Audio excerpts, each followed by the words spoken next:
estamos haciendo de las ecuaciones cuadráticas, ¿no es cierto? De los polinomios al cuadrado. Y habíamos tenido más o menos este modelo que habíamos pensado en la clase. Habíamos dicho que es interesante, que este polinomio de segundo grado me permita obtener las dos raíces. Y resulta que las dos raíces eran un par, ¿de acuerdo? De valores. Entonces, no me permite devolver dos valores, pero sí me permite devolver un valor compuesto, ya que en este caso sería el par de valores, ¿ya?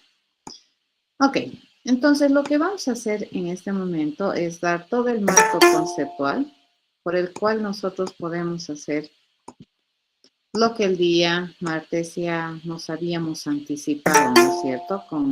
En miras de tratar de razonar una alternativa de solución al problema, ¿ya? Entonces, vamos a ver una otra propiedad o otro concepto muy importante en la programación orientada al objeto, que se denomina interacción. Ya la interacción, entonces, fíjense, está definida ahí. La interacción es la forma en cómo nosotros resolvemos problemas haciendo uso de objetos. Y es que es el pleno reconocimiento de que en un problema probablemente vamos a requerir el concurso de más de un tipo de objeto, ¿ya? Para resolverlo. En este sentido, para que podamos manejar, digamos, que más de un objeto tiene responsabilidades específicas para resolver el problema, pues la única vez que eso se daría es que estos objetos que forman parte de ese problema para resolverlo tienen que interactuar. Si ustedes ven el mundo como una corporación, entonces en las corporaciones cada elemento, digamos, que pertenece a la corporación para que la corporación funcione y camine, tiene un rol asignado, tiene tareas asignadas y colaboran entre sí para que todo salga bien. Así es la programación orientada al objeto, ¿ya? En este sentido, entonces, cuando nosotros identificamos más de un tipo de objeto en la resolución o en el dominio de un problema, probablemente lo estamos identificando porque, a su vez, al ser parte del problema, estos objetos también nos van a ayudar a resolver el problema. ¿De acuerdo? Eso es muy interesante dentro de la perspectiva de programación orientada al objeto. ¿Qué vamos a hacer? Y esto ya hemos aprendido y hemos estado haciendo casi desde la segunda semana que hemos estado en clases, es asignándoles responsabilidades funcionales, ¿no? A cada tipo de objeto. Eso los convierte, fíjense, en expertos en lo que hacen. Por ejemplo, si yo tengo una oficina, la secretaria juega un rol, el jefe juega otro rol, el mensajero juega otro rol. Y cada uno de ellos es experto en lo que hace, ¿no? Pero para que toda la oficina funcione, no depende solo del jefe, no depende solo de la secretaria o solo del mensajero. Tiene que haber una suerte de colaboración entre estos objetos de este escenario y cada uno tiene su labor, tiene su tarea, tiene su función asignada y entre la interacción que se pueda dar entre ellos, entonces esa oficina camina. ¿De acuerdo? Así funciona la programación orientada al objeto. Entonces, lo que nosotros tratamos de hacer cuando programamos, independiente del paradigma que ustedes utilicen, lo que siempre tratamos de hacer es representar las realidades. Ahora, el chiste es cómo las representamos. Ahí difieren, ¿no?, los paradigmas de programación. En el caso de la programación orientada a objetos, cuando nosotros queremos resolver un problema, este problema me determina un dominio, me determina un contexto, digamos, en el cual nosotros vamos a encontrar tipos de objetos que ayuden a resolver el problema. Hay una teoría bien interesante que te dice, ¿no? Si no eres parte de la solución, eres parte del problema, te dice, ¿no es cierto? Muchas veces cuando te quieren, bueno, esa frase se usa en muchos ámbitos, sobre todo cuando te quieren dar charlas así de concientización. En el caso de la programación orientada a objetos, les cuento que se promueve mucho que cuando te dan una descripción del problema, tú vas a identificar objetos en el problema que a su vez, al ser parte del problema, son responsables de resolverlo. ¿De acuerdo? Y eso en muchos casos se da de esa manera. Tenemos historias muy interesantes dentro del ámbito universitario en el cual podemos demostrar que esta teoría es interesante. Si eres parte del problema, eres parte de la solución. Y si eres parte de la solución, eres parte del problema también, porque la vez que tú puedes resolver un problema es porque eres parte del problema. ¿Y quién mejor que los integrantes del problema lo puedan resolver? Puede haber mediación, se dan cuenta, pero jamás el mediador resuelve. ¿Quiénes resuelven? Las partes. ¿Ya? Hace unos 6 años en la Universidad Mayor de San Simón se desató una de las crisis más grandes que se ha tenido después de 30 años, creo, ¿no? En la universidad. Y ha sido una crisis tan fuerte esta que se ha tenido que cerrar la universidad por alrededor de unos 3 meses, 3 meses se ha cerrado y 2 meses así medio que sí, que no, ¿no? Era bien interesante ver el problema que teníamos los de la universidad. Al principio, como todos los problemas que tiene la universidad, dijeron, ¿no? Ellos van a arreglar el problema en una semana, pero al mes que no se resolvía el problema. Entonces empezaron a interceder, les cuento, gente, ¿no? Externa de la universidad intentando resolver el problema, ¿no? Empezaron, por ejemplo, fue interesante, eso que les voy a contar es algo real. Empezaron primero a interesarse los del, ¿qué se llaman? Los que componen toda la parte de representación de Cochabamba al gobierno. ¿Qué se llama? No me acuerdo. Pero hay un nombre que se le da. Ellos intentaron, ¿no? Charlar con rector, charlar con la FUD y demás cosas, y no lograron arreglar el problema. Luego intervinieron los de la CODS, me acuerdo, la Central Obrera Departamental, en su intento de resolver el problema universitario. No pudieron hacerlo tampoco, ¿no? Estuvieron en un meeting y hubo una palabra mal dicha, digamos, de aquellas veces el que intentó mediar la situación y el problema se complicó mucho más. Hasta los transportistas, les cuento, han intercedido, ¿no? Los transportistas que vienen, que pasan por la universidad, han intercedido y han dicho, no, tenemos que resolver este problema, porque tenemos unas pérdidas fantásticas, ¿no? Un problema grosso que se dio, que en realidad para mí no era problema, ¿cierto? A veces tú te haces unos problemas donde no hay, ¿de acuerdo? Y se podía haber resuelto sencillamente el problema. Pero eran unas críticas, ¿no? Del estamento estudiantil hacia el estamento docente y se generó toda una pugna increíble. Pero fue interesante que a los 2 meses, 2 meses y medio del problema, hasta los transportistas quisieron interceder y apoyar, ¿no? A la solución del problema, porque resulta que tenían grandes pérdidas económicas porque no había estudiantes, ¿no? Que iban hacia la universidad. Entonces, que cómo es posible y demás cosas, ¿no? Ni ellos, ¿no? Nada. Han intentado, nadie. Después de 3 meses así de estar en un tira y afloje, era una guerra campal entre estudiantes y docentes, intervino la iglesia, medió la iglesia, pero ha mediado, ¿no? En una reunión donde estaban representantes docentes, las autoridades, representantes estudiantiles, y se logró un acuerdo, ¿no? Y arreglamos el problema. Pero la única vez que se pudo arreglar el famoso problema es que los que generaron el problema, que éramos los mismos de la universidad, resolviéramos el problema. Nadie ha venido a resolvernos, les cuento. Hemos resuelto el problema estamento docente y estudiantil y paralelamente, ¿no? Los administrativos, porque también se veían perjudicados.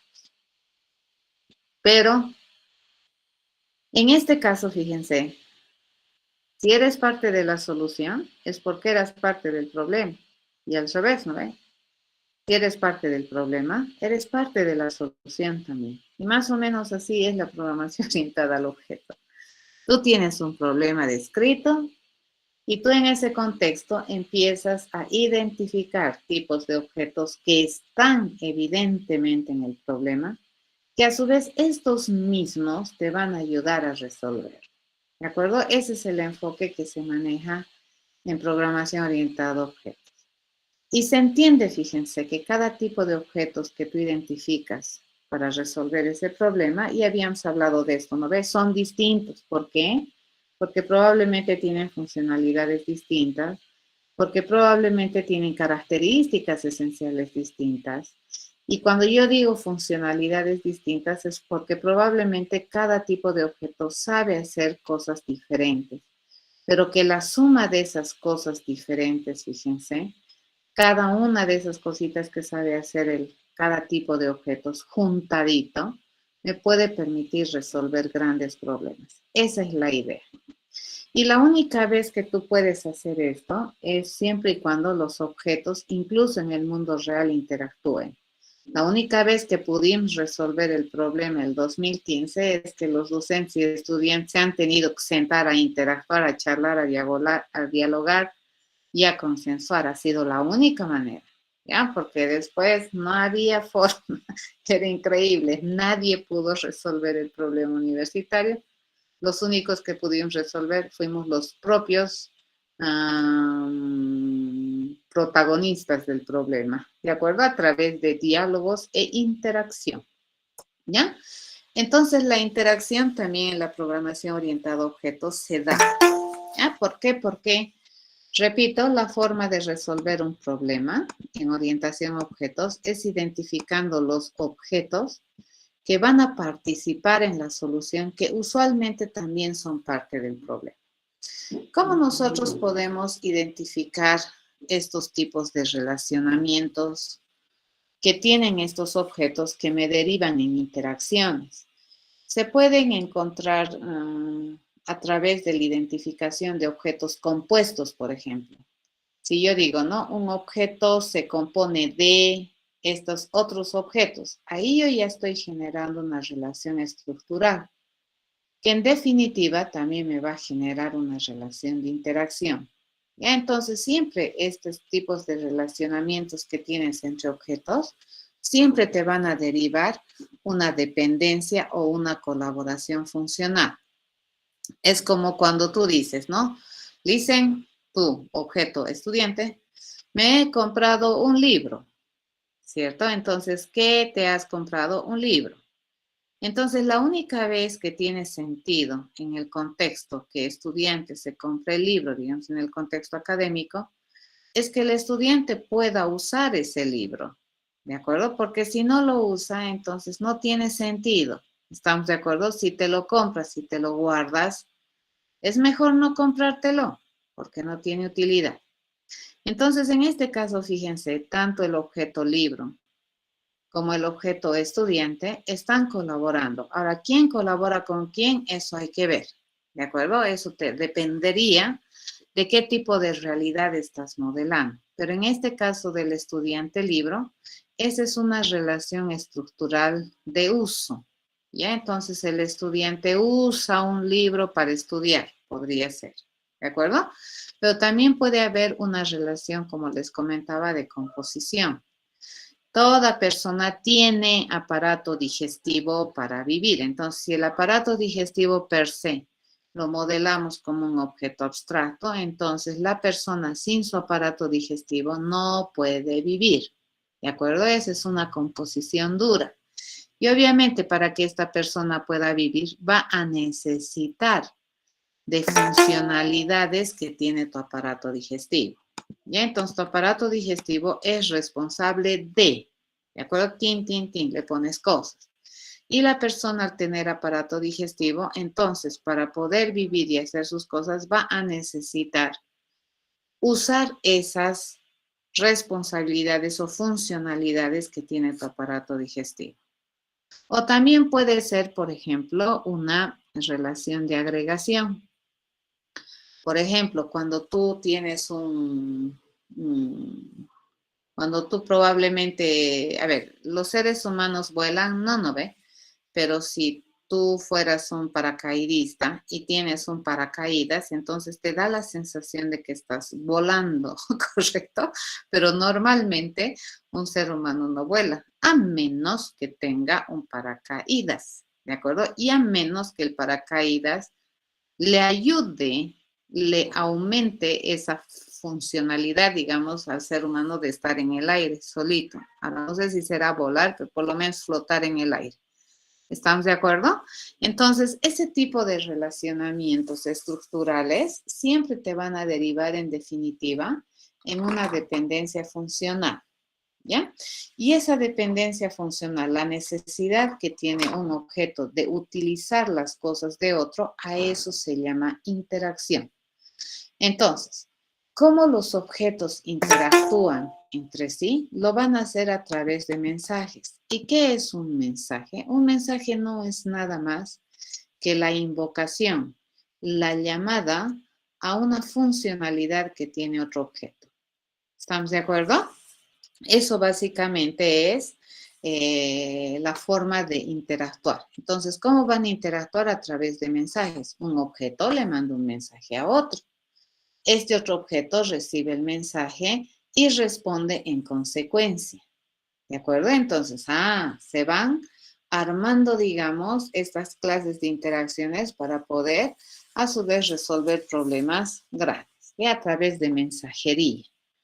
Siempre, siempre, siempre, fíjense, los objetos siempre deberían tener algunos puntos por los cuales se puede interactuar con ellos. Es decir, debería tener cosas públicas. En su generalidad, las cosas públicas siempre suelen ser métodos. ¿Ya? No todos sus métodos son públicos, pero por lo menos algunos, ¿ya? Porque estos métodos públicos, fíjense, se van a convertir los puntos por los cuales estos objetos pueden interactuar con el mundo exterior. ¿Ya? Entonces, ¿a qué nomás yo puedo mandarle mensaje cuando estamos hablando en orientación a objetos? A un método público. ¿De acuerdo? Por lo tanto, estos métodos públicos se constituyen en las interfaces de interacción de este objeto. Por ejemplo, que el libro permita hojearse. ¿De acuerdo? Eso es interesante para que yo pueda leer el libro, pero si el libro está sellado, entonces no me va a permitir interactuar con el libro. ¿Estamos de acuerdo? Entonces, para que yo pueda utilizar, por ejemplo, el objeto libro, yo tengo que enviar un mensaje al libro, ¿no? Decirle, permíteme abrir, hojear, página tantos, y el libro debería responder en consecuencia. ¿Ya? Entonces, esa clase de cosas se denomina interfaces. Y la forma de interactuar entre los objetos es a través de mensajería. Repito, la mensajería no es nada más que la invocación, la llamada a un método que tenga accesible un objeto. ¿De acuerdo? Entonces, a saber, nosotros tenemos estructuralmente, en términos generales, ¿ya? Muy generales, tres formas de relacionar tipos de objetos estructuralmente. Una es cuando nosotros decimos, por ejemplo, que un objeto de clase A tiene un atributo que es de clase B. Fíjense, acá yo digo A tiene un B, ¿de acuerdo? ¿Sí?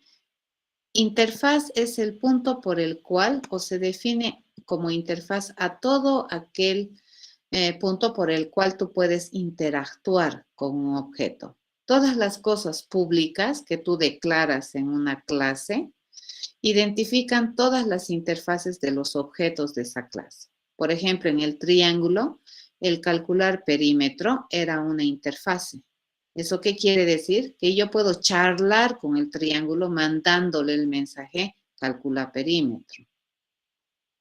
¿De acuerdo? Entonces, desde esa perspectiva de la orientación a objetos, el calcular perímetro, al ser un método público, entonces se constituye en un punto de interacción con este objeto.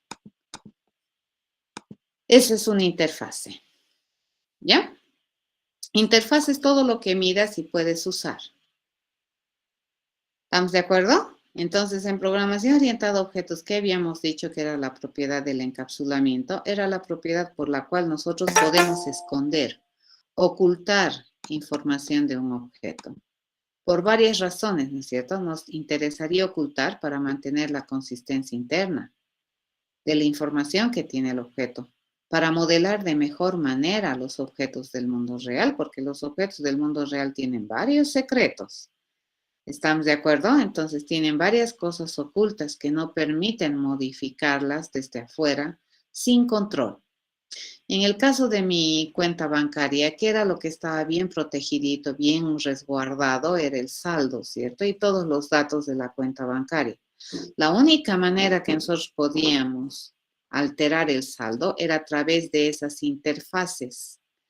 Son esos puntos por los cuales yo puedo acceder a mi cuenta bancaria. ¿Cómo accedo a mi cuenta bancaria? Depositando, retirando, haciendo transferencias, haciendo consultas. ¿De acuerdo? Pero de otra manera yo no puedo acceder a mi cuenta bancaria. ¿Se entiende, Alejandro? Entonces, esos puntos, fíjense, el retiro, el depósito, el hacer transferencia, el hacer consultas, se constituyen en interfaces que tiene esta cuenta bancaria para que se permita la interacción con el mundo exterior. ¿Ya? Eso es. Interfaz es lo que tú miras y puedes usar. ¿Ya? Ok, entonces uno de los relacionamientos más que probablemente más vamos a encontrar viene a ser este de la composición, el todo parte. Es como cuando, por ejemplo, yo digo que los objetos de clase A tienen como atributo un objeto de clase B. Entonces aquí yo puedo decir, por ejemplo, que este objeto de clase A se compone de objeto de clase B. Entonces la flechita va en ese sentido. Entonces, si es que este objeto de clase A tiene este B, probablemente lo tiene para usarlo, ¿cierto?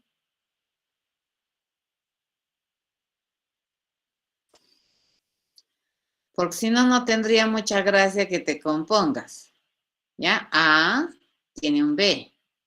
Y si A tiene un objeto de clase B, entonces probablemente A va a usar ese B.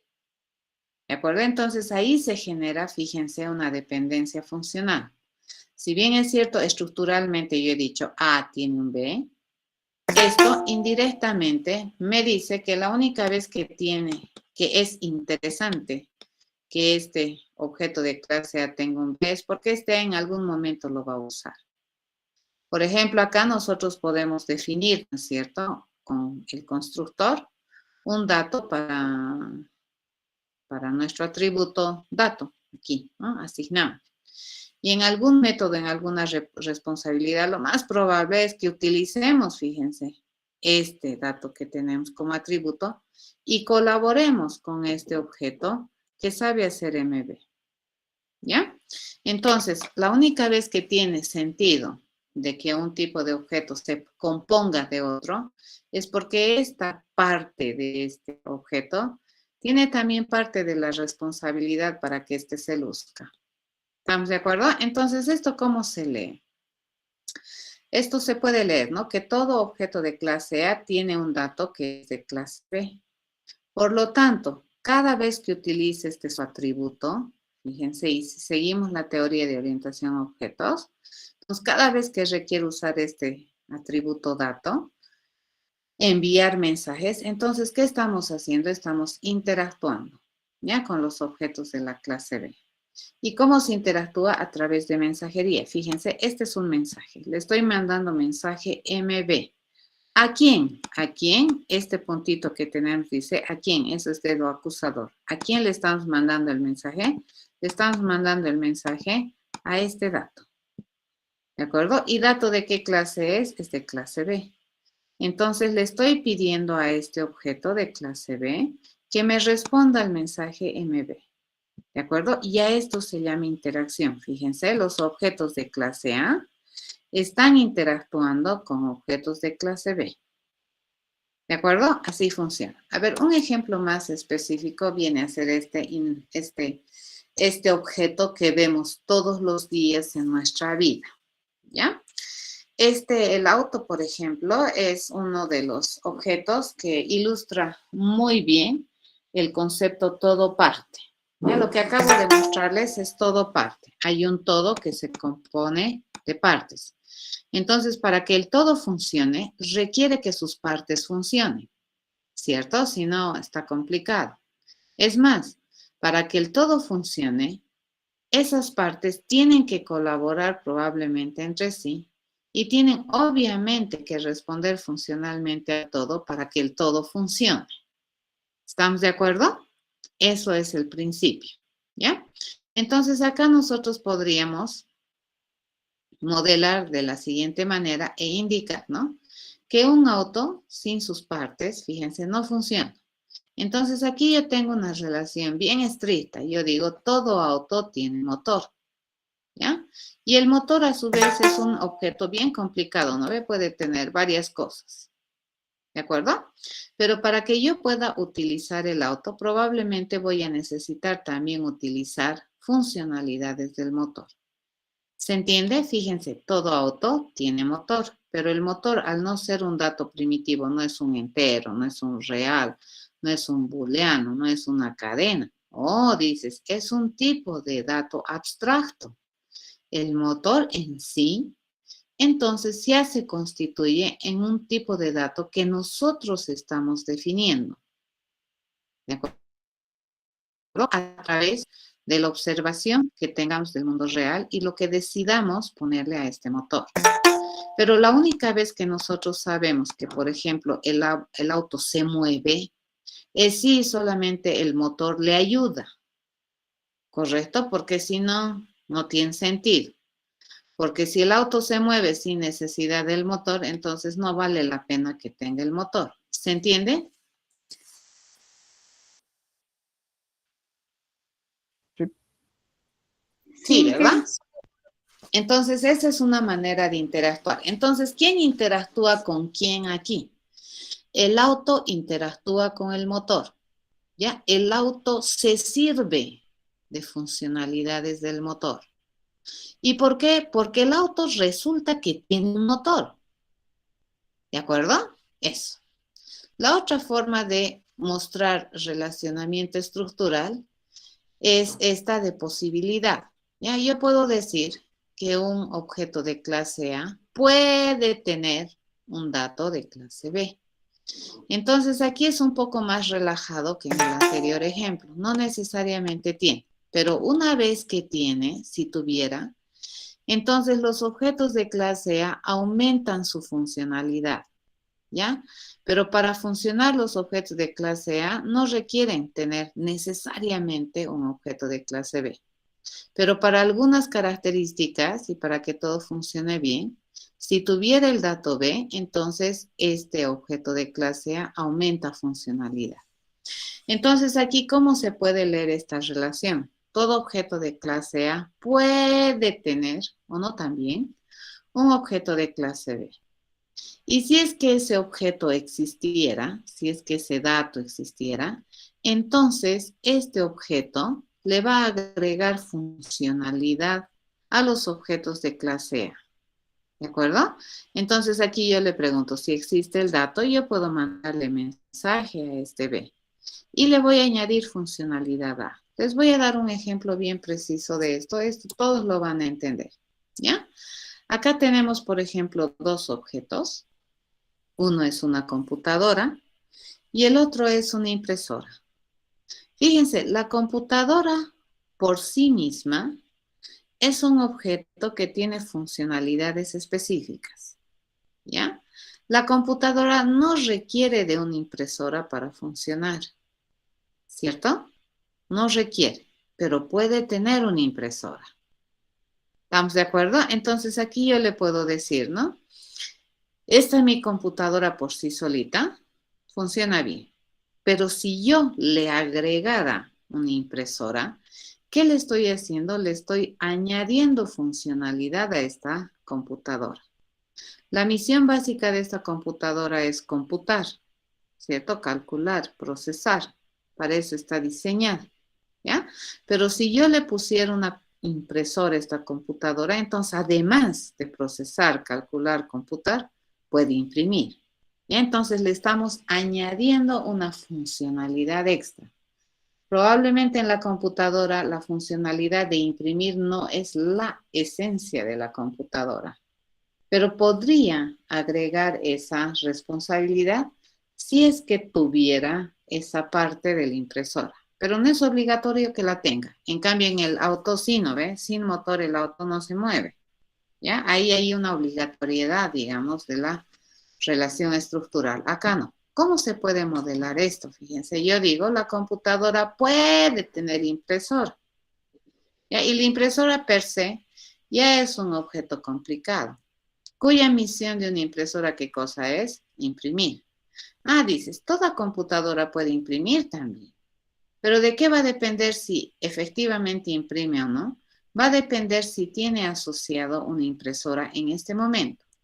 Si tiene asociado una impresora en este momento, entonces le va a pedir a la impresora, fíjense, imprimir. La computadora no lo va a hacer. ¿Quién lo va a hacer? La impresora. Pero si es que no existiera la impresora asociada, entonces tranquilamente la computadora tampoco va a morir, ¿correcto? No va a dejar de ser útil. Lo que te puede generar es un mensaje y decirte, no existe impresora asociada. Listo, ya está, lo imprimo. ¿Ya? Pero no por eso deja de ser una computadora. ¿Se entiende?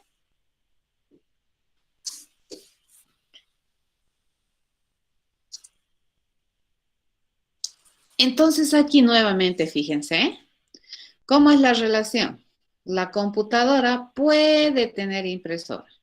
Y si la tiene, la impresora le agrega funcionalidad a la computadora. Ya nunca le quita. ¿Y quién usa a quién? Fíjense, la computadora va a usar, en caso de que tenga, a la impresora. ¿Estamos de acuerdo? Entonces aquí yo tengo que hacer una pregunta, ¿no ve? Antes de utilizar la funcionalidad de imprimir, yo tengo que verificar si es que el impresor existe. Si es que hay una impresora asociada, entonces ¿a quién le pido imprimir? A la impresora. Fíjense, a esto se llama mensaje. ¿Qué estamos haciendo? Desde un objeto de clase computadora, está interactuando con un objeto de clase impresora a través de un mensaje que se llama imprimir. ¿Ya? A eso se llama interacción. Y la última interacción. Esta es una interacción usual, causal, casual que se puede dar. ¿Ya? Y en esta ocasión, fíjense, no es ni el todo parte, no es ni un agregado, sino que se puede generar una relación momentánea. ¿Ya? Por ejemplo, si yo tengo un objeto de clase A que sabe hacer, dice algo, pero que me genera un tipo de objetos B, pero no tiene B. Fíjense, solamente me genera. Entonces, solamente cuando tú me pides hacer esto, yo te voy a entregar esto como resultado, un objeto de clase B, pero no lo tengo, ¿de acuerdo? Solamente para responderte mi pregunta o el mensaje, yo estoy asumiendo que vamos a definir un mensaje o un tipo de dato un poco más complicado. En este caso, fíjense, la relación que existe estructural entre los objetos de clase A y clase B es causal, casual, ¿de acuerdo? Es una causalidad debido a que yo estoy usando este procedimiento. ¿Ya? Entonces, esto se puede leer en términos generales. A usa B. ¿Ya? ¿Para qué lo usa? No sé, pero usa. ¿De acuerdo? Lo usa, pero no lo tiene, no es un agregado, pero usa en algún contexto. ¿Ya? Entonces, de alguna manera A se relaciona con objetos de clase B. Y siempre fíjense la flechita, siempre te genera una relación de dependencia, siempre te genera una forma de leer la relación. Ya las flechitas se leen también, ¿de acuerdo? Entonces aquí yo puedo decir que A se relaciona con objetos de clase B, ¿ya? Entonces esta relación puede ser causal, casual, una casualidad, temporal, qué sé yo. Por ejemplo, nosotros tenemos aquí este contexto. Tenemos un auto y este señor que estaría jugando el rol de chofer, ¿correcto? Entonces, no es verdad que el auto tiene chofer, porque cuando tú vas a comprar a la tienda no te venden con chofer incluido. Y no es verdad que el chofer tiene auto, ¿cierto? Porque no es verdad que cuando el chofer se va a dormir, con su auto en la cama está durmiendo. O sea, son entes desprendibles, se dan cuenta cada uno por su lado. Pero el chofer tiene sentido por el rol que juega, ¿cierto? El chofer entonces va a empezar a tener sentido en este modelo porque tiene una cualidad, tiene una capacidad. ¿Y qué cosa es? Conducir. Pero para eso requiere, fíjense, colaborar con un otro objeto que no lo tiene ni él es parte de, ¿no? Necesita colaborar de forma causal y casual con este objeto de clase auto.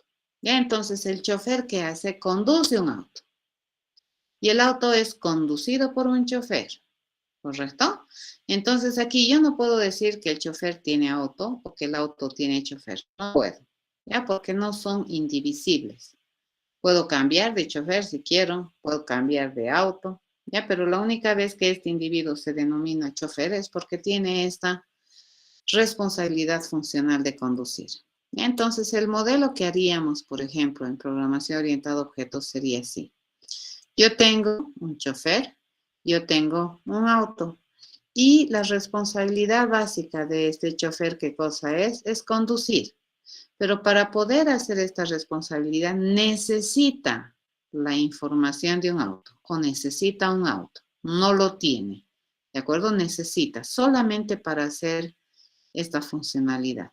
Entonces, probablemente si nosotros fuéramos a implementar, digamos, la funcionalidad de este conducir, entonces este chofercito va a pedirle a este objeto auto y va a conducir, ¿de acuerdo? No sé, pues, palanca, ¿cómo será conducir? ¿De acuerdo? Porque A, fíjate, es el auto que va a conducir, este es A.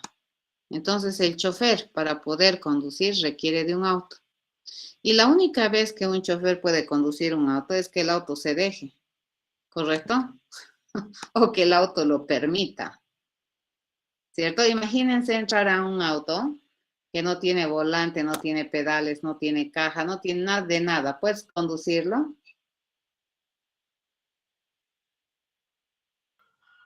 No, ¿verdad?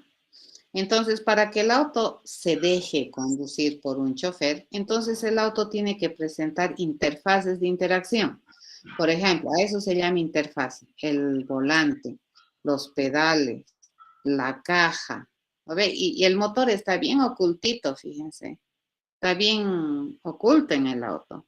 ¿Y cómo es que yo estoy manejando el motor del auto, digamos? Porque el motor estoy manejando, ¿no? Yo como chofer. Pero lo estoy haciendo a través de interfaces que yo puedo ver y yo puedo usar, ¿no? El volante, los pedales, la caja, bueno, no sé qué más tendrá tu auto visible. ¿Estamos de acuerdo? A eso se refiere. Entonces, esta es una abstracción, ¿no? ¿Ve? La única vez que el chofer puede conducir es si es que le das un auto para conducir. Y probablemente el chofer para conducir el auto va a necesitar la ayuda de este auto, va a necesitar colaborar con el auto o pedirle cosas al auto para poder conducir. Por ejemplo, A punto encender, A punto girar, A punto acelerar, frenar, qué sé yo. ¿De acuerdo? Que vendrían a ser probablemente responsabilidades que tiene el auto. ¿Se entiende? ¿Se entiende, Alvin?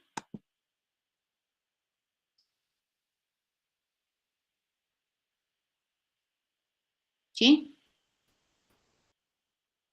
Sí, ¿verdad? Sí, Entonces, Entonces, esas posibilidades, por ejemplo, de que tú tienes que meter la llavecita, ¿no es cierto?, en la ranura y encender el auto, por ejemplo, eso es una interfaz. Que si no tuvieras eso, ¿cómo encenderías? ¿De acuerdo? Tiene que haber algún modo de encender y acceder, digamos, a esa funcionalidad del auto que es encender el auto. Luego, cuando yo quiero girar, no ve el auto, tengo el volante. Que si no tuviera ese volante, ¿cómo giraríamos? Es la cosa. Entonces, el volante, en este sentido, también se constituye en una interfaz que permite a extraños interactuar con el auto. ¿Ya? Pero directamente el motor no te deja usar. ¿Se entiende?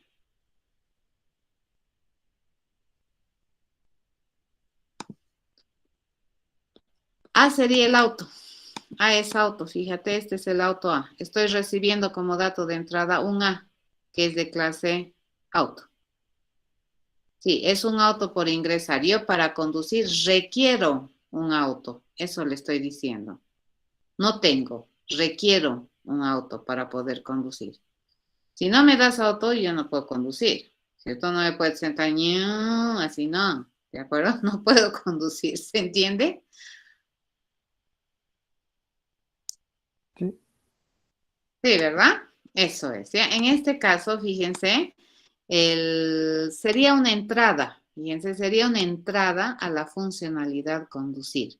Como el chofer no tiene auto, entonces para conducir requiere esa información adicional, que sería el auto. No sería el requerimiento, sino información adicional. Bueno, si lo ves requerimiento como requerimiento de datos, está bien. ¿Ya? Pero en terminología de programación, requerimiento tiene otra acepción, Sergio. ¿De acuerdo? Entonces aquí, para que el chofer pueda conducir, requiere información adicional. O sea, más información de la que tiene. ¿Y qué información requiere? El auto. ¿Ya? Y la única vez que este chofer puede manejar es que este auto se deje. Entonces el chofer va a colaborar con el auto. El chofer va a solicitar prestaciones de servicio al auto, no al revés, ¿no ve? El auto no lo va a conducir al chofer, ¿cierto? El chofer usa prestaciones de servicio del auto, ¿ya? Y todas esas cosas que utiliza, encender, acelerar, frenar, cambiar de caja, girar, fíjense, todas esas cosas y esos elementos que tenemos en el tablero del auto se constituyen en la interfase por la cual este auto puede interactuar con el mundo exterior. A eso se llama interfase. A todo lo que tú miras y puedes usar. ¿Quedó claro, jóvenes? Sí, sí. Sí, ¿verdad? Entonces, me vengo acá. ¿Qué tipo de relacionamiento es este? Este es un relacionamiento de composición, de agregación o de una colaboración causal, casual.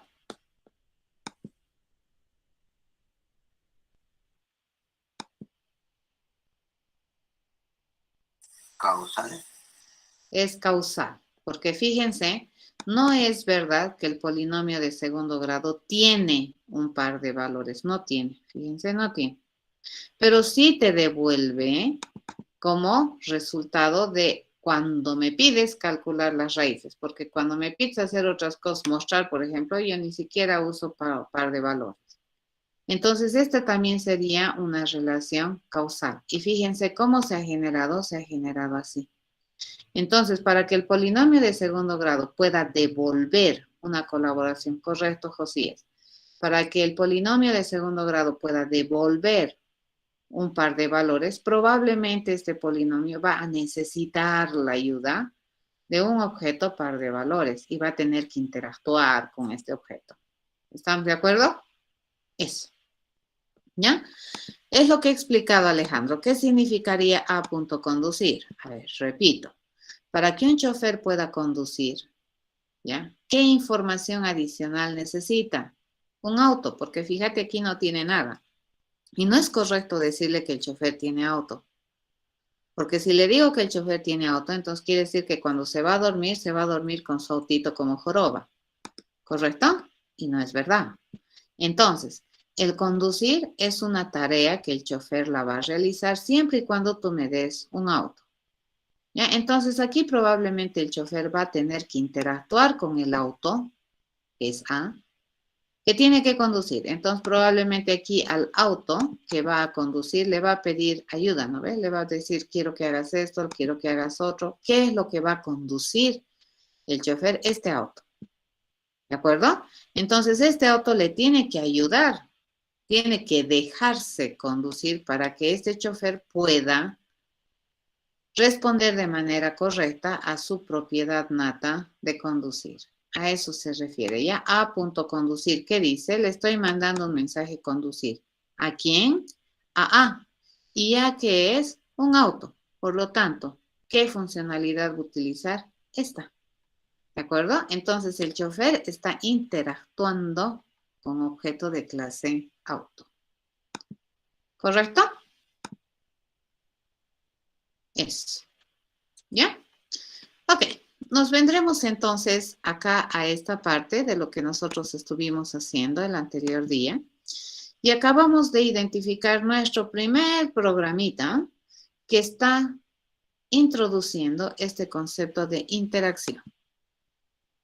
¿Ya? La primera que es automotor es composición. Ya, la segunda que hemos modelado y hemos ejemplificado con computadora e impresora es agregación, así se llama. ¿De acuerdo? ¿Por qué se llama agregación? Porque si es que tuvieras ese objeto, se añade funcionalidad. Pero aunque no tengas ese objeto, el objeto que tú estás referenciando sigue funcionando bien. La computadora sigue sirviendo sin impresora. Pero la primera que tú le agregas una impresora, entonces también se aumenta la potencialidad de una computadora. ¿Se entiende? Por eso se llama agregación. ¿Ya? Pero no es obligatorio que lo tenga. En cambio, en la composición sí. Ya en la composición sí. Automotor, por ejemplo, auto sin motor no sirve. Entonces tiene que tener sí o sí el motor. Ahí no es opcional. ¿Ya? Para que el auto cumpla su funcionalidad, necesita del motor. En cambio, para que la computadora cumpla su funcionalidad, no necesita de una impresora. Puede cumplir su funcionalidad. Ahora, el hecho de que tenga una impresora le agrega funcionalidad. ¿De acuerdo? Pero no le quita la esencia de una computadora. Y en el caso de chofer auto, existe una relación de colaboración, se llama. ¿De acuerdo? Es una colaboración entre dos objetos que es causal, casual, ¿ya? Es una casualidad, es por alguna razón que tú interactúas, pero no, ninguno de los dos objetos, fíjense, vive del otro, podrían decir, ¿no? Es parte de, ni es una composición, sino que para ayudar a resolver sus tareas, pues se requiere de información del otro objeto, lo cual es completamente válido. En este contexto, entonces, podríamos decir que este relacionamiento es un relacionamiento de colaboración. ¿Ya? Es causal, o sea, es una casualidad que el polinomio de segundo grado, para responder su cálculo de raíces, requiera de un par de valores, ¿ya? Para organizar su resultado. Pero nada más, este no tiene un par de valores. Devuelve un par de valores como resultado de un proceso. ¿Ya? Eso. ¿De acuerdo? Ok. Para poder nosotros modelar este programita, que es el polinomio de segundo grado, también necesitamos hacer algunas otras cosas. ¿Sí? Necesitamos aprender un poquito más de lo que ya tenemos. Y vamos a ver dónde está. Vamos a avanzar hoy día dos cosas. Y luego vamos a hacer un alto a nuestros avances para empezar a practicar. ¿Ya? Hasta aquí, a ver, según yo, me entiende, porque no se quejan. Entonces, para mí, todo está entendible. ¿De acuerdo? Fíjense, los ejemplos que les he dado para interacción de los objetos son bastante significativos desde este punto de vista. ¿Ya? Entonces, veamos, a ver. Vamos a ver ahora, ya te he respondido, ¿no, Alejandro? Entonces, vamos a ver ahora un otro tema que tiene que ver con las instrucciones. Ahorita nosotros sí hemos hablado de cómo se concibe una solución orientada a objetos, ¿no ve? Objetos interactuando, charlando, colaborando entre sí, resuelven grandes problemas. Esa es la idea. Y cada objeto tiene su responsabilidad bien especificada en la resolución del problema. Los objetos no son todólogos, ¿de acuerdo? No son objetos que saben hacer de todo, no. Ya los objetos son expertos, se especializan en algo, en la resolución del problema, ¿de acuerdo? Esa es la idea más o menos de la programación orientada al objeto. Bien, a ver, vamos a empezar a mejorar un poquito más, o vamos a agrandar más bien, ¿no? Nuestro concepto de cómo estructurar pensamiento. Hasta ahorita nosotros habíamos visto que un instrumento bien importante para estructurar pensamiento son las variables, ¿no es cierto? ¿Por qué? Porque me permiten representar datos sin caer en un dato particular, sino más bien me permiten abstraer, ¿ya? Los objetos también, los tipos de objetos también, fíjense, son abstracciones, me permiten abstraer, me permiten decidir, ya, este es de tipo A, ¿de acuerdo? Entonces estoy abstrayendo. Pero también, por otro lado, ¿qué habíamos visto? Instrucciones, ¿cierto? Habíamos visto que en lenguajes de programación estáticamente tipados y en este tipo de programación que es imperativa, que es por instrucción, yo tengo que describir mi pensamiento como instrucciones, como órdenes, ¿de acuerdo? Que se va a cumplir por parte de la máquina. Entonces, nosotros hemos identificado algunas instrucciones que son normativas, por ejemplo, las declaraciones. Es decir, int a funcionalmente no me genera ningún proceso, pero sí porque es importante en lenguajes estáticamente tipados, porque a través de estas declaraciones nosotros identificamos ese nombre de la variable como un identificador del ámbito que se compromete a almacenar datos de algún tipo, ¿ya? Y físicamente en tiempo de ejecución, esa instrucción es muy importante. ¿Por qué razón? Porque reserva espacio físico de memoria en tu computadora. Ya, para nosotros probablemente cuando tú dices, no, a ver, la variable E y a tu cerebro, fíjense, ese ratito ya le ha dado un lugar al cual tú lo estás referenciando con A, y si tú le dices que A vale 3, entonces la siguiente vez que yo te diga A, tú me vas a decir 3. Eso es completamente rápido para nosotros. En la computadora no es tan así, ¿ya? Lo que se va a hacer es darles espacios físicos. El return ya hemos visto para qué sirve, ¿cierto? Sirve para devolver un resultado cuando se termina de hacer un método de solución de algún problema específico. El import, vamos a ver más adelante, es una regla de importación que me permite utilizar las bibliotecas del lenguaje de programación. Iván, se dice que Java es estáticamente tipado porque tú necesitas, cuando utilizas una variable, decirle qué tipo de datos está representando esa variable. Ya no infiere la máquina automáticamente. Entonces, no, cuando tú le dices que en A vas a poner 3, en lenguajes estáticamente tipados, primero tienes que decirle que A es una variable que va a representar una contenedora que se compromete a tener datos de tipo entero. Y luego recién le puedes poner en A 3, ¿de acuerdo? Entonces, a eso se llama estáticamente tipados.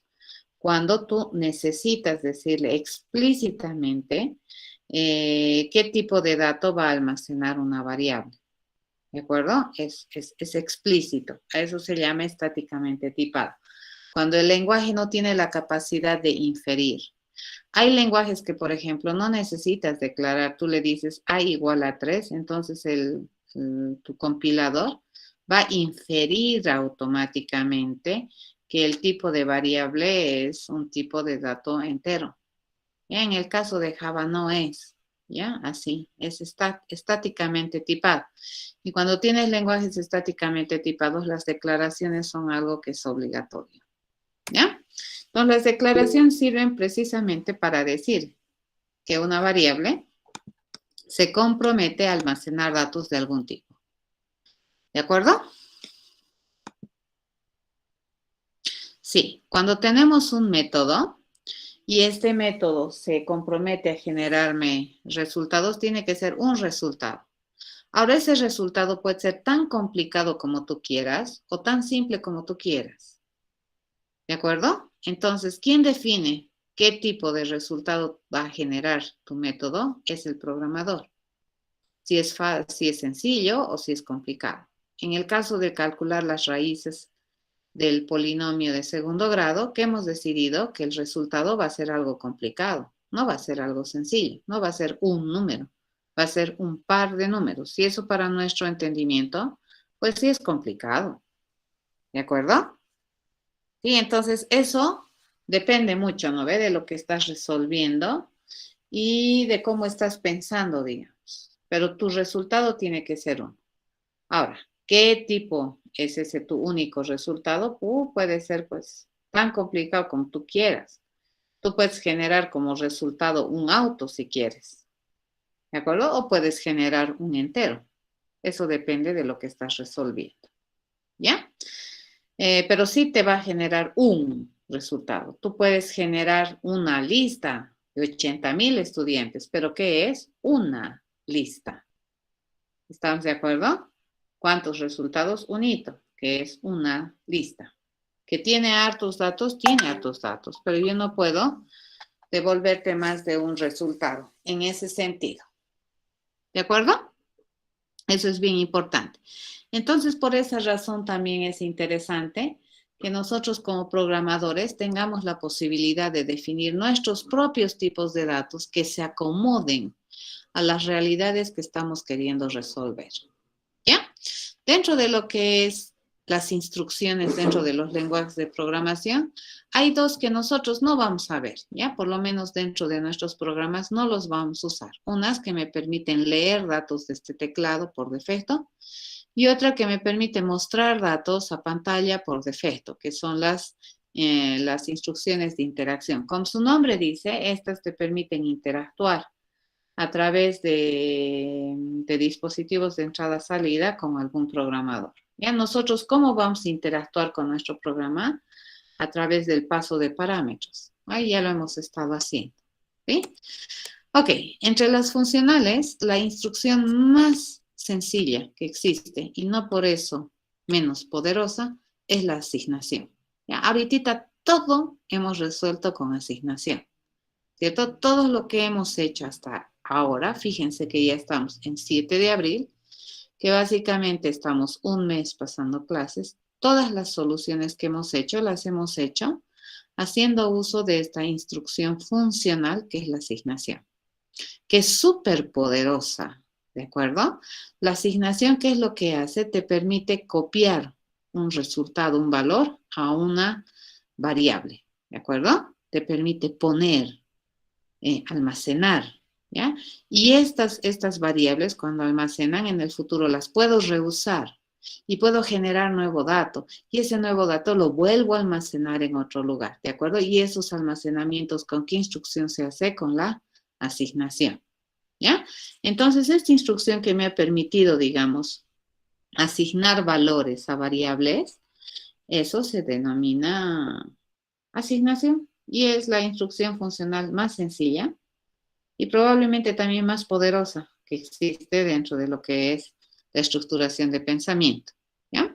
Hasta ahorita nosotros, ¿qué es lo que hemos hecho? Lo que hemos hecho es un conjunto, ¿no? Hemos dicho declaración, declaración y luego hemos juntado una asignación, dos asignación, tres asignación, cuatro asignación. Hemos hecho una secuencia de asignaciones considerando una lógica para que esa secuencia funcione bien. Por ejemplo, si yo quiero calcular el área del cuadrado general que habíamos hecho, ¿no es cierto?, hace 2 semanas, la única vez que yo puedo hacer eso es si calculo las áreas de los cuadraditos chiquitos. Entonces, a eso se llama una secuencia lógica. Y para calcular el área de cada cuadradito chiquito, ¿qué hemos usado? Asignación. ¿Sí? Hemos ido a calcular un nuevo valor sobre la base de los valores que yo ya tenía como datos. ¿Y cómo he logrado hacer eso? Con una expresión. Entonces las expresiones me permiten calcular y comparar, ¿ya? Pero esos resultados no los boto, ¿no ve? No, para nada. Los puedo almacenar, los puedo guardar en una otra abstracción que representa ese valor, ¿ya? Área 1, por ejemplo, es una abstracción. Y yo le puedo poner en esa abstracción el contenido y lo hago a través de la asignación. Hasta el momento, entonces, nosotros nuestras soluciones las hemos hecho como una secuencia, básicamente de asignaciones. Terminamos una asignación y vamos a la otra. Terminamos la asignación y vamos a la otra. Terminamos y así, ¿no es cierto? Y el modo de organizar estas asignaciones ha sido a través de algún criterio lógico, ¿ya? Entonces, a este tipo de pensamiento, fíjense, y de lectura que nosotros hemos hecho, hacemos asignación y pasamos a la otra, asignación, pasamos a la otra. Esta es una lectura secuencial, fíjense, de principio a fin, ¿ya? Entonces, hasta el momento, repito, la forma de resolver nuestros ejercicios, hasta el momento, han sido puras asignaciones ubicadas estratégicamente en un orden lógico, ¿ya? Para que resuelvan los problemas. Pero resulta que no todo en la vida es así tan lineal, ¿ya? Nosotros los seres humanos somos personas que tomamos decisiones, que solemos hacer cosas repetidas o que podemos hacer refuerzo, digamos, para entender algo, para resolver algo, ¿ya? Entonces, en este sentido, en este estilo de programación que nosotros estamos haciendo, el imperativo, nace, ¿no?, una rama que se llama la programación estructurada, que determina un conjunto de construcciones, ¿ya?, que tratan de representar algún pensamiento de procesamiento humano, ¿ya?, o algún comportamiento humano para procesar cosas. Y a eso se le llaman estructuras de control. Estas estructuras de control, fíjense, lo que hacen es representar algún tipo de procesamiento que es más complicado que solamente calcular y copiar. Calcular y copiar. ¿De acuerdo? Entonces, probablemente a veces nosotros necesitamos hacer cosas un tanto diferentes que solamente calcular y copiar. Entonces, estas estructuras de control me permiten alterar, ¿ya?, cómo se lee nuestro plan de ejecución o nuestro plan de solución. Porque hasta ahorita hemos dicho, no voy a calcular área 1, luego calcular área 2, luego calcular área 3, luego sumar las áreas, luego restar las áreas que están sobrelapadas y listo, ¿no es cierto? Hemos hecho en 5 pasos, digamos, la solución de un problema. En algunas ocasiones, pues no va a funcionar así tan bonito. No todo lo que yo mire voy a hacer. Ya hay algunos procesos que probablemente bajo ciertas condiciones no los voy a hacer. Y hay otros que sí los voy a hacer bajo ciertas condiciones. Entonces, no es verdad que todo lo que yo escribo necesariamente se va a hacer. ¿De acuerdo? Entonces, ahí yo puedo alterar, fíjense, cómo voy a leer las instrucciones que debo seguir para poder resolver un problema. Y eso hacemos los seres humanos. Tenemos opción A, opción B, plan A, plan B, hasta plan Z pueden tener algunas personas para resolver un problema. ¿Y de qué va a depender qué plan utilizan? Va a depender de las condiciones, ¿no ve? De la situación. Entonces, dependiendo de alguna situación que se te dé en el mundo real, probablemente tú vas a optar por una alternativa. Y eso hace que no todas las alternativas las hagas, ¿no ves? Solo una, pero sí las tienes pensadas todas, pero no las vas a hacer todas, ¿ya? Entonces, en este caso, fíjense, para poder hacer una solución, tú no necesariamente haces todas las cosas que tienes pensado. Puedes ir por algunas y obviar otras, ¿ya? Eso te dice en esta diapositiva, ¿no? No todo lo que se escribe, la computadora, no todo lo que lea o lo que esté escrito en mi código se va a ejecutar siempre. Entonces, ¿eso de qué va a depender? De dónde está la instrucción que yo estoy poniendo, ¿de acuerdo? Si es que es una secuenciada, se hace, ¿no? De principio a fin. Pero si es que una instrucción forma parte de alguna otra construcción mental en la cual se requiere probablemente condición o qué sé yo, entonces a veces sí, a veces no, eso va a depender de lo que nosotros queremos modelar. ¿Ya? Entonces, estas estructuras de control que nosotros vamos a utilizar. También básicamente, ¿cuál es su misión? Modelar el pensamiento humano, ya de manera no ambigua. Entonces, nuevamente, ¿quién es el inteligente, chicos? El programador. ¿Y qué es probablemente lo más complicado para programar? Es desarrollar tu lógica computacional y estructurar tu cerebro, ¿de acuerdo? Pero ¿para qué quieres estructurar tu cerebro? Para que un ente no inteligente te emule, ¿de acuerdo? Eso es, ¿ya? Eso es programar. Entonces, para que en el mundo nosotros vivimos con tanta variedad de cosas, que de pronto se nos va a hacer imposible traducir esta gran cantidad de cosas que conocemos a una computadora. Entonces, ¿qué es lo que se hace? Se utiliza unos constructos, ya unas construcciones que tienen algunas estructuras específicas que modelan pensamientos de resolución comunes, ya que los seres humanos solemos hacer. Entonces, estas construcciones son sistematizadas, son sistemáticas, no son ambiguas, ¿de acuerdo? Entonces, vamos a empezar con la más sencillita, aparte de la asignación, que viene a ser esta estructura de control que se llama el condicional. El condicional modela aquellos pensamientos o aquellas acciones o pasos que necesitas hacer para resolver un problema, pero que se puede elegir, ¿de acuerdo? O te permite elegir entre un conjunto de pasos u otro conjunto de pasos, o entre el procedimiento A y el procedimiento B. Entonces, ¿de qué va a depender cuál de los procedimientos sigues? Va a depender de una condición. Y entonces, si es que hay una condición que se evalúa, digamos, verdadera, entonces probablemente yo voy a proceder de este modo, ¿ya? Pero si se evalúa falsa, entonces voy a proceder de este otro modo. Jamás voy a hacer las dos cosas al mismo tiempo, ¿de acuerdo? Entonces, muchas veces nosotros resolvemos nuestros problemas así. O sea, quiero comer, tengo plata, si me dice que sí, entonces anda, cómprate y come algo. Pero si te dice que no, aguantate, ¿de acuerdo? Pero no puedes comer y aguantarte y al revés, ¿de acuerdo? Una de las dos cosas vas a hacer. ¿Se entiende? Entonces, en el mundo real, fíjense, los seres humanos somos individuos, somos del reino animal, probablemente la especie que más decisiones toma, ¿ya? Cada vez tomas decisiones, y si voy, y si no voy, y si paso clases, y si no paso clases, cosas así, ¿no ve? Pero no puedes estar paso y no paso clases al mismo tiempo. Eso no es interesante porque no vas a generar, digamos, una ganancia para ti. ¿Estamos de acuerdo?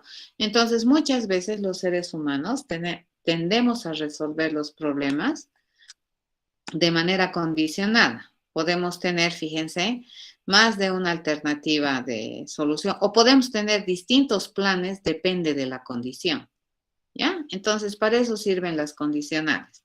Entonces, una estructura de control condicional se puede ver como un bloque, ya no se ve como partes separadas. Yo puedo tener, por ejemplo, aquí una asignación, y tener el bloque if then else y luego asignación.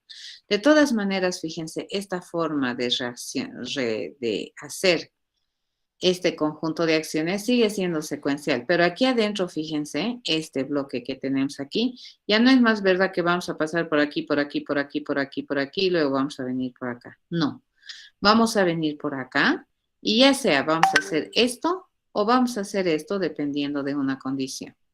Entonces, esta estructura o este tipo de pensamientos que nosotros tenemos muy a menudo para resolver problemas del mundo real en la realidad, nosotros lo vamos a estructurar así, ¿ya? Esta es la pregunta o esta es la tripla condicional, sí, entonces sí, no, así se conoce. Si una condición se cumple, entonces vamos a proceder así. Si no, vamos a proceder así. ¿De acuerdo? Entonces aquí no es verdad que siempre vamos a hacer P1 y también P2. No.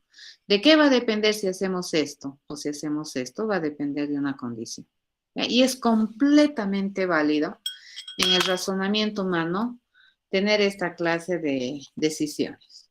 ¿De acuerdo? Entonces, lo que nosotros vamos a plantear con esta estructura de control es la posibilidad que tú tienes como ente inteligente, como programador, de estructurar tu cerebro cuando tienes esta clase de planes. Ya tengo, dependiendo de una condición, más de una alternativa de proceder. Por ejemplo, en nuestro polinomio de segundo grado, si es que el coeficiente A es 0, es un modo de proceder. ¿De acuerdo? Calculamos de un modo las raíces. Pero si no es 0, calculamos de otro modo las raíces. Pero jamás usamos las dos estrategias al mismo tiempo para calcular las raíces. ¿De acuerdo? En este caso, entonces, la forma de calcular las raíces va a depender de cómo es A. ¿Ya? Entonces, es importante sea. ¿Por qué me he fijado tanto en el A y no en el B, digamos?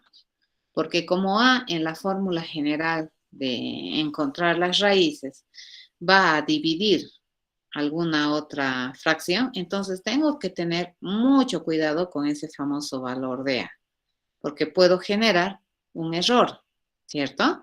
Entonces, eso yo tengo que también fijarme. Entonces, si A es 0, de un modo se procede. Entonces, si A es 0, procedo de este modo. Pero si A no es 0, procedo de este otro modo. Pero solamente uno de los dos procedimientos voy a utilizar para calcular las raíces. Y luego continuamos con el trabajo. ¿De acuerdo? Así funciona. Este es el famoso, entonces, instrucción o la estructura de control condicional. En términos J de K, ¿cómo se escribe? Se escribe con la palabra reservada if. La condición siempre va entre los paréntesis y entre las llaves, llave abierta y llave cerrada, está todo lo que yo estoy planeando hacer en caso de que la condición me responda verdad. Caso contrario, fíjense, tengo este else y enseguida tengo, ¿no? Llave abierta, llave cerrada. Y entre esas dos llaves voy a tener todo el procedimiento que yo quisiera hacer en caso de que esta expresión me diga falso. ¿De acuerdo? Este es una estructura de control condicional simple. Esta es la forma correcta de escribir. Fíjense, esto es sintaxis. Cuando la computadora encuentra algo así, está escrito sintácticamente bien. Pero cuando vaya a ejecutar, fíjense, esto que yo he escrito así, así va a ejecutar. Ya eso se llama semántica operacional. Esto es una estructura de control que hace varios pasos, ¿no? No es de un solo paso, ni la asignación es de un solo paso. La asignación tiene dos pasos, ¿no es cierto? Primero evalúa la expresión y luego copia el resultado de esa expresión en la variable, ¿de acuerdo? Eso hace la asignación. Es de 2 golpes mínimo.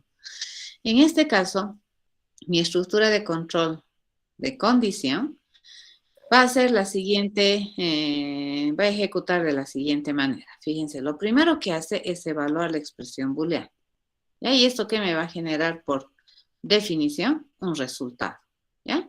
Si es que el resultado es verdad, entonces se va a ir a la 2, que vendría a ser ejecutar todo lo que encontremos en P1. ¿Qué es P1? Es un proceso, es un cuerpo, es un conjunto a su vez de instrucciones, simple, complicado, no sé, pero es un bloque, ¿ya? De instrucciones. Y una vez que termino de hacer eso, me voy a ir a la 4 y termino, ¿ya? Pero si es que la expresión booleana me dice falso, entonces nos vamos a ir a la 3. Nos saltamos, fíjense, la ejecución y nos vamos a ir a ejecutar todo lo que está en el proceso 2. Terminamos y terminamos la estructura de control. ¿De acuerdo? Entonces, fíjense, esta estructura ya no es más verdad que se lee, ¿no ve? If, expresión booleana, P1, else, P2. No. En tiempo de ejecución, ¿cómo va a ser? If, expresión booleana. Si es que esto me devuelve verdad, va a ejecutar P1 y luego se va a salir acá. Así funciona. ¿Ya? En tiempo de ejecución, si expresión booleana me dice falso, entonces se va a saltar esto, va a venir aquí, ejecuta esto y se va a salir acá. ¿De acuerdo? Entonces, cuando termina esta estructura de control, siempre viene acá, a este punto. ¿Ya? Eso es. A eso se llama alterar la lectura. ¿De acuerdo? Arriba, abajo, que se hace de esto. Entonces, no necesariamente vamos a leer todo lo que encontramos. Cuando se ejecuta, Se lee esto y dependiendo de esto puedo venir por aquí y luego me salto. O puedo leer esto y dependiendo de lo que me responde puedo venir por aquí y luego termino. ¿Ya? Esta es una estructura, la primera estructura de control que vamos a ver, que es un condicional simple. Tenemos otros condicionales que son los múltiples. ¿Qué es un condicional múltiple? Un condicional múltiple te permite elegir una de varias alternativas de proceso. ¿De acuerdo? Tengo varios procesos. ¿Y cuál de estos yo voy a elegir para hacer algo? Va a depender de una condición. Y entonces, si yo digo que la condición cumple el valor 1, digamos, hacemos P1 y luego nos salimos. ¿Ya? Pero si no es 1, pero sí es 2, entonces hago este proceso y nos salimos. ¿De acuerdo? Entonces aquí yo tengo más de una alternativa para elegir, pero solamente una de ellas se va a hacer. ¿Ya? Entonces lo que les estoy mostrando son condicionales excluyentes. Este también es excluyente. Fíjense, si yo hago P1, entonces no hago P2. Pero si hago P2, no hago P1. Es excluyente. Solo uno de los dos se hace. En este caso también es excluyente. Si yo por alguna condición digo que voy a hacer P1, entonces esto ya no se hace. Salto. ¿De acuerdo? Esto también es una estructura de control. ¿De acuerdo? Entonces tiene un punto de acceso a la estructura y solamente tiene un punto de salida. ¿Ya?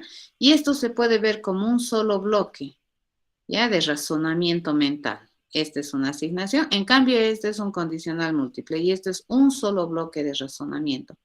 ¿Que está complicado? Sí, pero es un bloque, ¿ya? Que en algún día empieza y algún día termina, ¿ya? Siempre es finito. Entonces acá, ¿cómo se hace? Se evalúa si es que este valor cumple alguna de las condiciones, ¿ya? Si cumple la condición 1, entonces hacemos P1 y luego terminamos, ¿ya? Si cumple la condición 2, entonces hacemos P2 y terminamos, así. Este vendría a ser la sintaxis para modelar esa condicional múltiple en Java.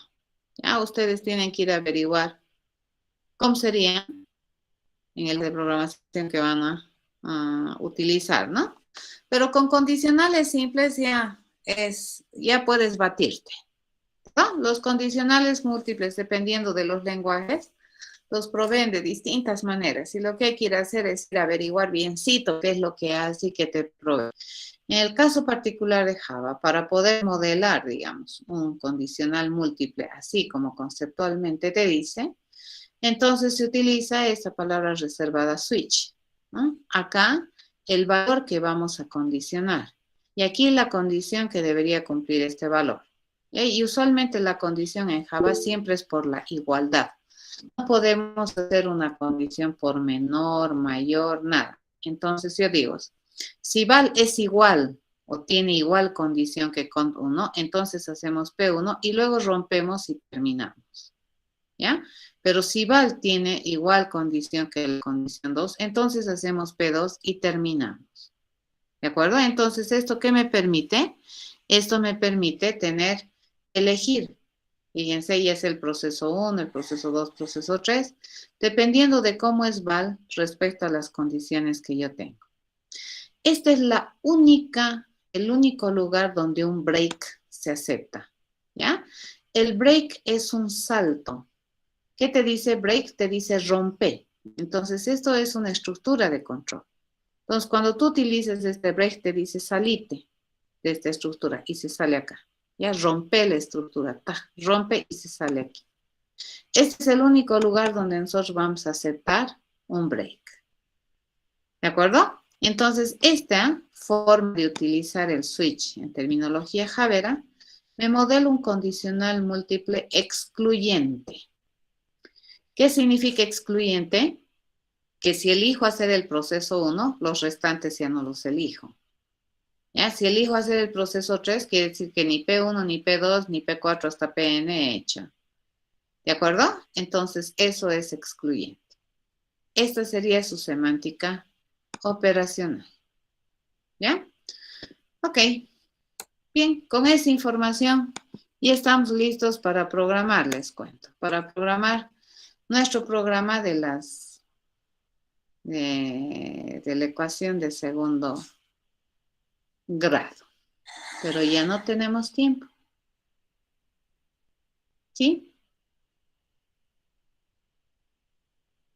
O tal vez sí. A ver, 10 minutos. Vamos a hacer. ¿De acuerdo? A ver, vamos a recordar lo que teníamos. ¿Sí? Vamos a intentar hacer aquí. Lo voy a hacer como habíamos escrito, recuerdan, el anterior martes, ¿no?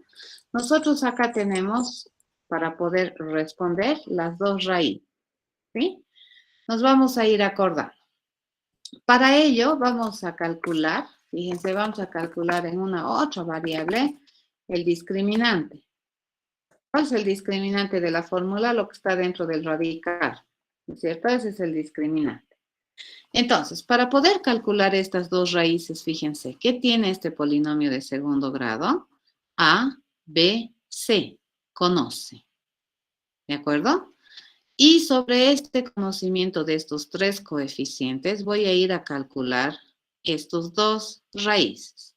¿De acuerdo? Y estas dos raíces luego las voy a empaquetar en un objeto que se llama par de valores. Tatas, lo empaqueto y eso te voy a devolver empaquetadito. ¿De acuerdo? Como una sola unidad de información. Entonces, ¿se acuerdan qué es lo que habíamos dicho? Vamos a preguntar. ¿Será que A es igual a 0? Le preguntábamos, ¿no ve? Si A es igual a 0, voy a hacer esto. Pero si no es igual a 0, voy a proceder así. Fíjense, entonces, aquí al medio de esta llave, yo voy a hacer lo que se supone que tenemos que hacer cuando se calcula si A es 0.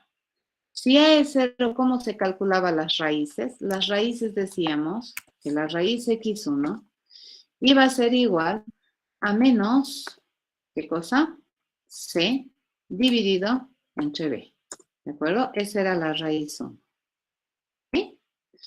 Y la raíz 2 resulta que también iba a ser lo mismo, ¿cierto? La raíz 2 iba a ser lo mismo que la raíz 1. En este caso, ¿qué estamos diciendo? Que solamente tiene una raíz. ¿De acuerdo?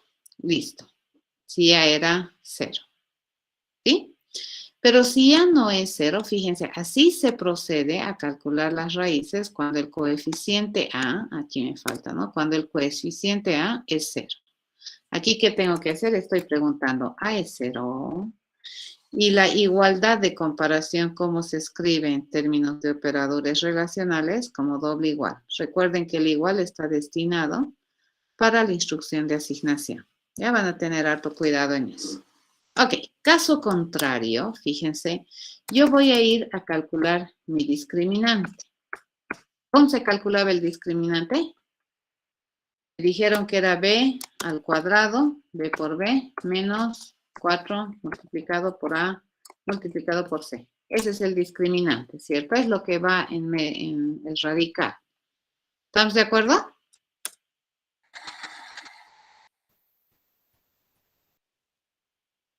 Si no me equivoco, era raíz cuadrada. No, solo el discriminante quiero. La raíz cuadrada es después. Es que yo quiero averiguar si es que ese Sí, discriminante. entonces está bien. ¿Sí? Entonces aquí yo voy a preguntar, fíjense, si el discriminante es menor a 0, quiere decir que no tiene raíces reales, ¿cierto? Que tiene raíces que son complejas. ¿De acuerdo? Entonces, por el momento, si no quisiéramos meternos con las raíces complejas, yo le voy a decir que por defecto la raíz 1 es 0 y la raíz 2 es 0. ¿Ya? Cuando me sale eso, quiere decir que son raíces complejas. Podríamos calcular aquí también las raíces complejas, no hay lío, es facilito calcular, pero por el momento lo dejaremos así. Porque ahorita este par de valores son reales. Entonces, si yo quiero calcular las raíces complejas, yo tendría que decir que este par de valores es un número que puede ser complejo, que puede ser real, que puede ser entero, no. Me voy a complicar la vida. Si prefiero solo reales, ¿ya? Encontrar las raíces reales. Pero si no fuera así, entonces, ¿qué es mi raíz 1? Mi raíz 1 resulta que es a menos b más sería la raíz cuadrada, fíjense, el SQRT, del discriminante, ¿cierto? Todo esto dividido entre 2 por A. ¿Correcto? ¿Sas? ¿Sas? ¿Estamos de acuerdo? Esa sería la raíz 1. ¿Cuál sería la raíz 2? La raíz 2 sería casi lo mismo. ¿Eh? Solamente que aquí, ¿qué tendríamos que hacer? Restarle, ¿cierto? La raíz del discriminante. ¿Entiende?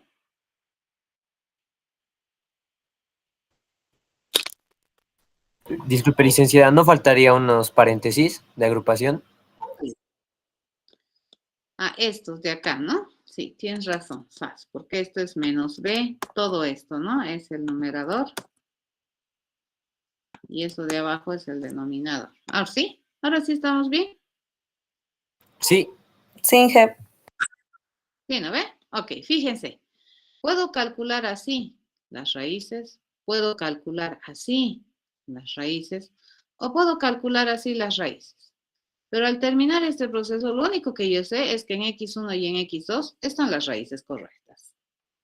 ¿De acuerdo? Listo. Entonces esas dos raíces las pongo en mi objeto par de valores y ese par, así bien empaquetadito, bonito, estos dos, te lo voy a devolver como resultado. A ver, veremos si funciona y si no tenemos ningún problema. Veamos, nos vamos a construir un polinomio de segundo grado. Le vamos a decir que el coeficiente A es 0, ¿ya? Y le vamos a decir que esto es 4, el B, y 8, el C. Entonces, ¿qué raíces debería darme? 2 debería darme, ¿no ve? Menos 2 deberían ser sus raíces, ¿cierto? Si calculamos bien, entonces aquí yo le pido a este individuo que me vaya a calcular sus raíces. Este me devuelve, fíjense, no me devuelve 2 reales, me devuelve un objeto que tiene 2 reales, ya que es bien diferente. ¿Estamos de acuerdo? Fíjense, no me devuelve 2 reales. ¿Qué me devuelve? Un objeto que tiene 2 reales. Ya menos 2. Bien. Ok, a ver, nos vamos a construir otro polinomio de segundo grado y le voy a decir que esto es 3, que esto es menos 2 y que esto es 8, por ejemplo. Y a ver, vamos a ver qué me calcula, no tengo la menor idea. Le digo, anda a calcular tus raíces. Y nuevamente, no me da, no ve, valor 1, valor 2, no. Me da un objeto en el cual yo tengo los dos valores. Uy, 0, 0. ¿Qué significa? Que tengo raíces imaginarias. ¿Cierto? ¿Es correcto? El discriminante es negativo. A ver, veremos. Calcularemos. El discriminante sería b al cuadrado. Esto es 4. Menos 4ac. AC es 24, menos 4, 70 y algo, negativo, menos 4, 70, sí, discriminante negativo. Entonces aquí me ha dicho que sus raíces son imaginarias. ¿A ver? Eso significa eso. Cuando yo le pregunto este objetivo, polinomio segundo grado, que me dé sus raíces, el 0, 0, ¿qué significa? Que son imaginarias. Quiere decir que su discriminante es negativo. Veamos, a ver, otro polinomio nos vamos a construir. Por ejemplo, uno que no me dé un polinomio que tenga, por ejemplo, 2, que tenga aquí 8 y aquí que tengamos, por ejemplo, 2. Sería 8, 64 menos 4, está bien. Este me debería dar raíces reales, ¿cierto? Calculamos y sus raíces dice que son. La raíz 1 es esto y la raíz 2 es esto. Debe ser. ¿De acuerdo?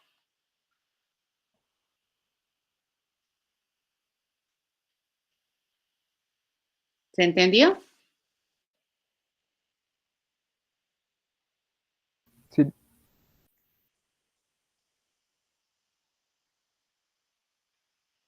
Sí, ¿verdad? Sí, sí, sí. Entendido. Las condicionales. Ya. Las condicionales son una construcción mental que te permite, fíjate, elegir más de una alternativa de resolución. Alvin, cuando nosotros hemos dicho que queremos calcular las raíces de este polinomio de segundo grado, tengo más de una alternativa de calcular, ¿no ve? Yo calculo así, fíjate, calculo así, si el coeficiente A es 0. Porque si el coeficiente A es 0, yo no puedo utilizar nuestra formulita, ¿cierto? La formulita que tenemos ahí para calcular las raíces, me decía menos B, decía menos B más menos la raíz cuadrada de B al cuadrado menos 4AC dividido entre 2A. Entonces, fíjate, cuando A es 0, yo corro el riesgo, fíjate, yo tendría que aquí hacer una división entre 0 y eso me va a generar un error. ¿De acuerdo? Eso me va a generar un error. Entonces, aquí, ¿yo qué tengo que preguntar? Si el coeficiente A, ¿mi polinomio de qué estilo es? Mi polinomio es así, ¿no ve? AX al cuadrado más BX más C. Ese es el polinomio que hemos modelado. ¿Correcto? Ese polinomito hemos modelado. ¿Correcto? Entonces, cuando nosotros tenemos que mi coeficiente A, fíjense, es 0, yo no puedo hacer esta división entre 0. Entonces, quiere decir que mi polinomio básicamente es BX más C. ¿Y cuál sería el valor de la raíz? X menos C 2 sobre B. Así se calculan las dos raíces. Entonces, fíjate, si A es 0, entonces las raíces se calculan menos C sobre B. ¿Ya? Eso. ¿De acuerdo? Así serían las raíces. Pero si A no es 0, entonces quiere decir que yo tengo A, B, C. ¿Sí? Lo peor que me puede pasar es que B sea 0. ¿Correcto? En este caso, entonces, probablemente voy a tener raíces imaginarias. Me va a salir aquí. Fíjate, el discriminante yo lo estoy calculando así. B al cuadrado, ¿ya? Menos 4AC, menos 4AC. Nosotros sabemos que las raíces cuadradas de un número negativo me genera valores imaginarios. ¿De acuerdo? Entonces, aquí yo le digo, mi discriminante lo estamos calculando así. Fíjate. Y en este caso, si es que mi discriminante es menor a 0, yo le voy a decir que mis raíces son imaginarias. Esto es equivalente a decir que mis raíces son imaginarias. ¿Ya? Son imaginarias. Pero si no, ahora sí, recién calculamos así las raíces. Para eso sirve el if then else. Entonces tengo, fíjate, este es un modo de calcular las raíces bajo esta condición. Y cuando mi A es distinto de 0, entonces tengo dos formas de calcular las raíces. Cuando esto es negativo, entonces mis raíces son imaginarias, pero cuando esto no es negativo, entonces recién puedo aplicar la fórmula que yo tengo para encontrar las raíces del polinomio de segundo grado. Para eso sirve el if then else.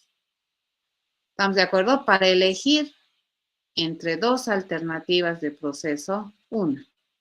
Y en este caso yo estoy eligiendo, fíjate, esta es una alternativa. Si A es 0, elijo eso. Pero si A no es 0, esta es mi alternativa de cálculo. Pero esta alternativa de cálculo depende del discriminante.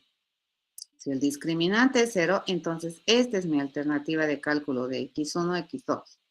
Y si no, esta es mi alternativa. Fíjense, por cualquiera de los lados, yo me he encargado de definir de manera correcta x1, x2.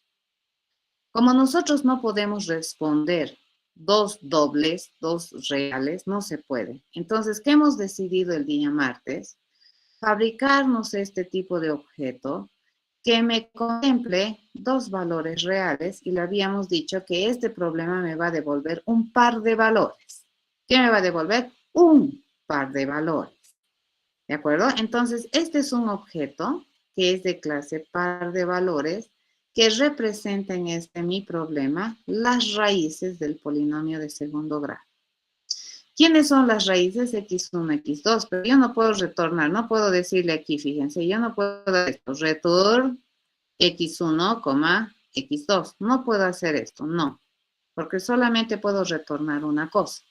Entonces, estos dos valores, fíjense, lo estoy poniendo dentro de un objeto que estoy construyendo. ¿Y ese objeto de qué tipo es? Es un objeto par de valores. ¿Ya? Entonces aquí estoy construyendo un objeto par de valores con estos dos valores. ¿Y dónde lo estoy poniendo o con qué nombre lo estoy nominando a ese nuevecito objeto? Con nombre raíces. ¿Ya? ¿Raíces de qué clase es? Par de valores. Entonces aquí, ¿qué es lo que yo te voy a responder? Te voy a responder raíces. ¿Ya? Raíces. Te voy a devolver el objeto porque este proceso se compromete a devolverme par de valores. ¿De acuerdo? Eso es lo que he hecho. ¿Sí? Entonces, esa partecita ya habíamos razonado el día martes. Esto del par de valores, todo. Lo que nos faltaba era razonar básicamente el método por el cual nosotros encontramos las raíces. Y en este caso, este objeto par de valores lo único que hace es empaquetármelo en una sola unidad de información, estos dos valores. Y lo único que le hemos puesto acá es su capacidad de construir. Cuando yo construyo un objeto de clase par de valores, yo necesito que me envíes dos datos de entrada. ¿Para qué? Para definir los atributos de este objeto, ¿no? Y este es un constructor. ¿Correcto? Sí. Y acabamos de ver interacción.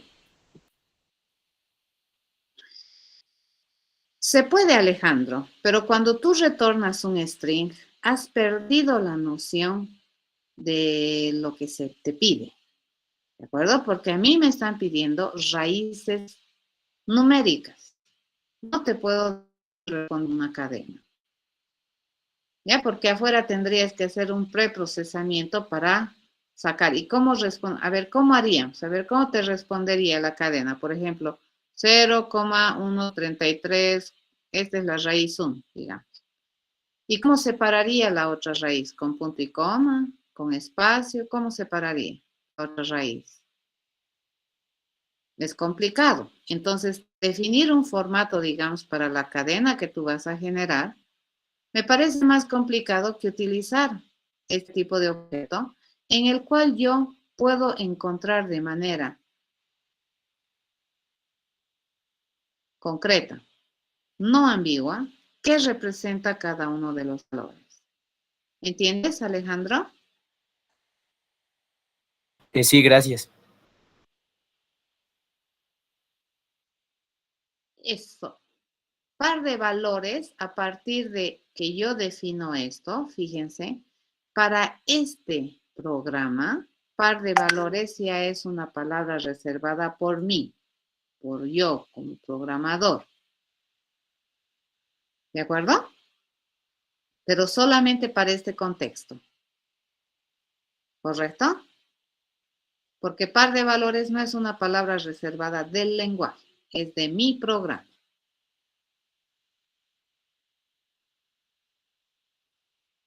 ¿De cuál atributos? ¿De cuáles atributos? ¿De cuáles? ¿De cuáles? ¿De este o de este, Alejandro?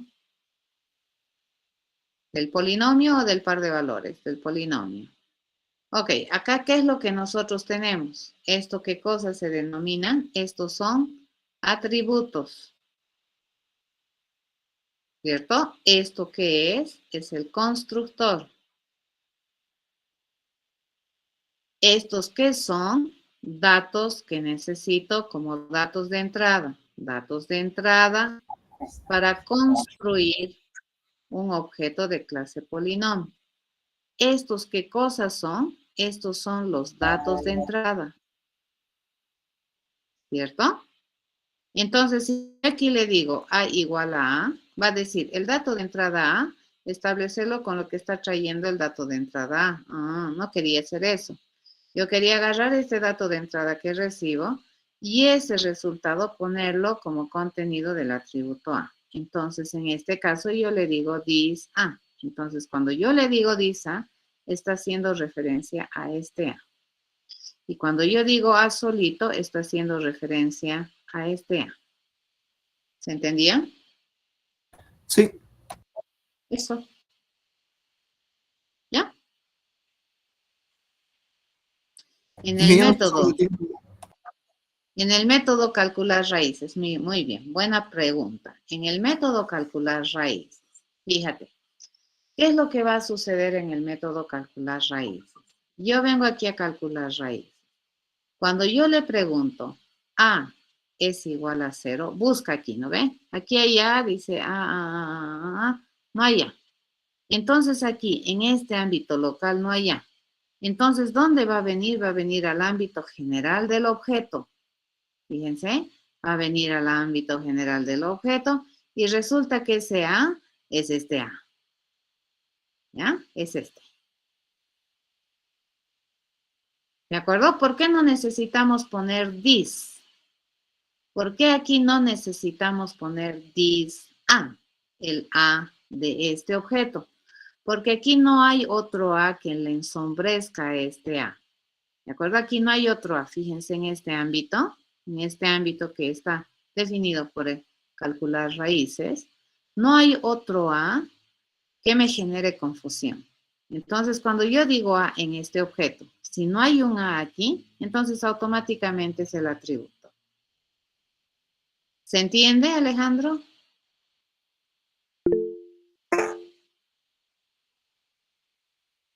Sí, disculpe, licenciado, una consulta. Debajo de doble discriminante lo que dice, ¿cómo se llama eso? X1 igual a 0 y X2 igual a 0. Esa es una asignación, son asignaciones. Estoy asignando por defecto valores a X1 y X2 con 0, por defecto. Y luego, dependiendo de la situación, o reafirmo el valor o los cambio. Estos son asignaciones. Acá, ¿qué es lo que he hecho? Esos son declaraciones, ¿no es cierto? He declarado la variable x1 como real, la variable x2 como real, la variable discriminante como real, la variable raíces como par valores. ¿Ya? Y estos son locales a este proceso. ¿De acuerdo? Cuando yo uso A, cuando yo uso B, fíjense, cuando yo uso A, estoy usando el atributo A.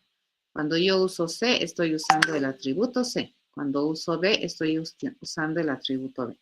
La única vez que yo necesito explicitar this.b es que por aquí yo haya, por ejemplo, declarado así, ¿no ves? Si yo aquí le he puesto un doble B, entonces aquí yo ya tengo un conflicto. Cuando digo B, va a buscar el B de este ámbito. Pero si yo quiero hacer referencia al atributo B del objeto, entonces aquí, en esta situación, tendría que hacer explícitamente this B. ¿De acuerdo? ¿Qué más? Sí, disculpe, y si no pusieras X1 igual a 0 y X2 igual a 0. En este caso no va a pasar nada porque tenemos todo cubierto. ¿Ya? Si digamos lo vamos a colapsar, fíjense, lo voy a comentar. Esos dos slashes sirven para comentar, no pasa nada. Porque ya sea por aquí, por aquí, por aquí, por todas las alternativas, algún día voy a definir X1, X2. ¿Ya? Porque no, todas las alternativas he cubierto. Y por cualquiera de ellas he definido X1, X2. En este caso particular no pasa nada, pero en otros casos te va a reñir. ¿En qué casos ¿Ya? tendría que sí o sí asignar? Cuando, por ejemplo, yo hago esto, fíjate, en vez de decir esto, yo le digo así. En caso de que el discriminante sea mayor o igual a 0, ¿cierto? En caso del discriminante. Entonces aquí mi pregunta la voy a cambiar. En caso de que el discriminante sea mayor o igual a 0, entonces, ¿qué es lo que vamos a hacer? Vamos a hacer esto. Pero eso voy a hacer. Caso contrario, hago nada. Por el else, fíjate, no tengo nada. ¿Cierto? Por el else vamos a hacer nada. ¿Correcto? Entonces, fíjate que ya me está riñendo. Antes de que empiece a hacer nada, ya me está riñendo. Me está diciendo, la variable x2 puede no haber sido inicializada. Porque cuando tú vienes por aquí, solamente si A es 0, defines valor de x1, x2. Si A no es 0, solamente si el discriminante es mayor o igual a 0, defines valor para x1 y x2. Pero si no fuera, no hay valor para x1, x2. Entonces aquí te está riñendo, te está lanzando un warning, te está diciendo x1, x2 no tienen valor definido. ¿Correcto? Sí, Voy está a bien, poner. muchas gracias. ¿Ah? Vamos a volverlo a poner como está. Ahora sí. Este está completito, ¿no? Hace todas las opciones. Compila, sí, ya está. Era menor Ok. que Inge. Sí.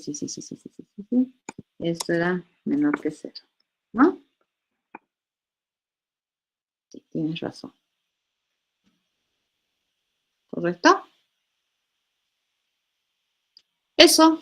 Entonces, acaban de hacer su primer programa orientado a objetos en serie, digamos, que en el cual ustedes pueden identificar más de un tipo de objetos que forma parte de la solución del problema. Y hemos hecho interacción, hemos hecho condicionales, hemos hecho prácticamente todo lo que tendríamos que haber utilizado de lo que sabemos hacer. Fíjense que para programar todo lo que hemos avanzado la primera semana no sirve. Lo que hemos avanzado la segunda semana no sirve. Lo que hemos avanzado la tercera semana no sirve. Estamos avanzando la cuarta semana no sirve. Y lo que vayamos a avanzar la quinta semana, lo que hayamos avanzado de la primera a la cuarta no sirve. ¿De acuerdo? Entonces no pueden dejar nada suelto. ¿Ya?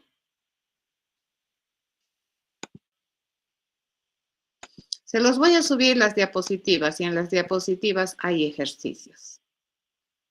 ¿Ya?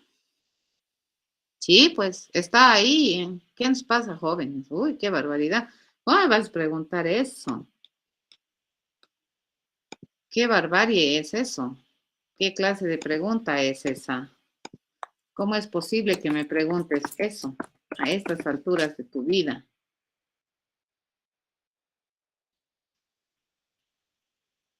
Aquí está. Igual, entras a Moodle y miras todo. ¿De acuerdo? Acá está. Tenemos 3 semanas para practicar. No, 2 semanas nada más. ¿Cierto? Y los exámenes van a ser presenciales. Ya tenemos aulas inclusive. Ok, entonces nos vemos el día martes.